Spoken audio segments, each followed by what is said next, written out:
Yeah. Whoa. Hey, good morning. How you do there? Let me turn my radio down. I was kind of getting my day started with some good old gospel music there, like I do. Hey, just real brief, I want to hit you up with a few things. I have a little list here, okay? Okay. One is I have what's called an academic skills checklist. Okay, I created this when I was in another life working at Hampton University, and what it has is a list of about 30 different things on it that I think you should do in order to be successful, and you just check yes or no. So you could do it as a pre-test and inventory. Each one of these little bad boys on here is worth so many points towards improvement on a test or quiz, and most importantly to me, you're really learning. So let's say if you made a 68 and you missed 6 of these, that's probably another 12 points. You would have had an 80. So the most outstanding student I had that followed this was over at Hampton. She did something really crazy. She went to the University of Hawaii, left Hampton University, and took 34 credit hours in one semester. And what she told me was that applying this helped her to be an honor student. She finished Phi Beta Kappa, so that's important. The other is, as an article that I'm circulating, Dr. Haynes shared it with me. She teaches zoology here in the department, and I shared it with the other faculty members, and it's called Increasing Persistence of College Students in STEM. That's what you're in. You're in STEM, science, technology, engineering, and mathematics. And the numbers of students that don't stay in STEM is pretty high, but I don't know, that could be okay, because what you should do is follow your passion. And if your passion is not in STEM, you should make a change. So often students will say, well, I've gone too far now, I'm just going to finish. But if you're not feeling it in your heart and that's what you want to do, you should make the change perhaps. I don't know, I can't tell you to change. Freshmen, this is definitely a time for you to search your soul and see if this is what you want to do. In that regard, here's a really cool book that I'm reading now called David and Goliath, and it's by this very exciting writer, Malcolm Gladwell.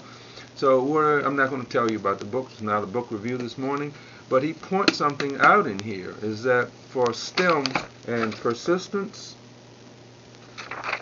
at Harvard University, at the best schools in the country, the students who are the top dogs there, half of them stay in STEM, half get out, obviously, half.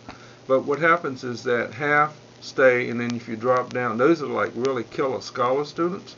If you go down a little bit more, then you get 34% staying, and then if you go down to the lower, then it's like 15%. So it's like that throughout the nation, big schools, little schools, and there are a variety of reasons for that, which I'm not going to get into now. But the point is, if you want to do STEM, you can do it. What they found is that makes a difference in who sticks and who doesn't isn't your intelligence, it's what you have in your heart and your belief system and how well you are willing to work at it. So this is a pretty good read, and I'll share more with you that at another time. Another interesting book by Gladwell called Outliers, okay, and I may have sent this to you before. He looks at how persons have become very, very successful, and there's somewhat of an algorithm. Born to the right family, born at the right point in time, have access, and then the key ingredient is passion, passion, passion, and sticking with it. What I believe is everybody has outlier potential. Everybody has something that has happened in their life to cause them to be really, really good at something, and often persons don't realize it. Okay, so this is an interesting book, Outliers, Malcolm Gladwell, and there are also some YouTube links, and I'm going to give you a few YouTube links so you can see Gladwell. Take your time and do it, okay? Listen to me and do that. The other is I want to wrap up by saying I'm really impressed with the students. As I see you in your hall, you're moving snappy, you're looking good. You got to do better at getting to class on time. You got to get there. Again, don't meet the teacher there. Beat them there, and you're going to do fine, okay? Here's another one. Those students that are looking, those seniors, to graduate in May, I want to see you right away. Come by so we can do a pre-graduation application checkup. because you got to get it tight this semester to be finished next semester so you can finish in May, and at the worst you finish next summer. But I need you to start coming by the office right away so we can do the pre-graduation application review. Okay? All right. Have a nice day. Give me a high five when you see me in the hall. And work hard, work hard, work hard, and follow your passion, okay? And be a dreamer, be a dreamer. The Nobel Prizes have been announced, so pay attention to that. Physiology or medicine was out, and it had to do with trafficking, how things get outside of cells. That's very important. And in chemistry was just announced, and it's a blending of quantum chemistry with classical chemistry. And that's something we'll talk about at another time. But getting just a general understanding of quantum mechanics and quantum helps you to understand chemistry in the world a lot better. As it turns out, the world we live in is not the world we live in. You have quantum and things at that level that happen that determine what happens to us. And then you have universal time. I call it geological time. That's in millions and billions of years. And basically you say, hey, this guy's been talking 5 minutes. This is too long.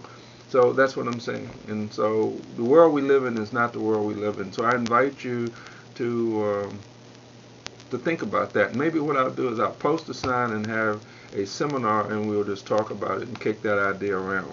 Okay, again, a lot of love. Have a nice day. Let me get back to my gospel music. Got a busy day here. Okay, bye.